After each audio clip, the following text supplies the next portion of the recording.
Drugs తీసుకుంటూ పట్టుబడ్డ TDP MP పుట్ట మహేష్ యాదవ్ బుకాయిస్తూ ఉన్నారు.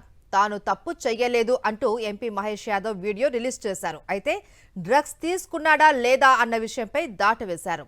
ఎంపీ పుట్ట డ్రగ్స్ తీసుకున్నట్టు రక్త పరీక్షల్లో నిర్ధారణ అయింది. డ్రగ్స్ తీసుకుని స్టేషన్ బెయిల్పై విడుదలయ్యారు. డ్రగ్స్తో దొరికాక కూడా అడ్డంగా బుకాయిస్తూ వీడియో విడుదల చేశారు. మీడియా సోషల్ మీడియాలో వచ్చింది నమ్మొద్దు అంటూ సూక్తులు పలుకుతున్నారు.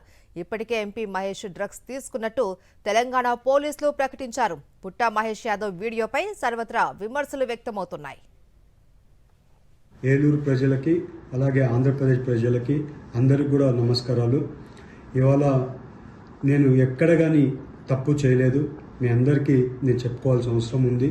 అలాగే నిన్న ఎన్నో రోజుల నుంచి అక్కడ ఉండే పర్సన్స్ నన్ను కలవడానికి వాళ్ళందరూ రిక్వెస్ట్ చేయడం వల్ల నాకు నిన్న కుదరడం వల్ల వాళ్ళ డిన్నర్కి వెళ్ళడం జరిగింది. ఆ డిన్నర్లో ఎక్కడ కానీ నేను తప్పు చేయలేదు. మీ అందరికీ కూడా మళ్ళీ తెలుపుకుంటున్నా, ఎప్పుడు కూడా ఏలూరు ప్రజలు నా మీద పెట్టుకున్న నమ్మకంని ఎప్పుడు కూడా ఉమ్ము చేయను, ఎప్పుడు కూడా తప్పు చేయనని మీ అందరికీ తెలుపుతూ, అలాగే మీడియాలో వచ్చే కథనాలు అలాగే సోషల్ మీడియాలో వచ్చే కథనాలు ఏవి కూడా నమ్మొద్దండి. ఎప్పుడు కూడా నేను నిజాలే చెప్తాను, అబద్ధాలు చెప్పనని మీ అందరికీ తెలుపుకుంటూ అందరికి కూడా నమస్కారాలు, ధన్యవాదాలు.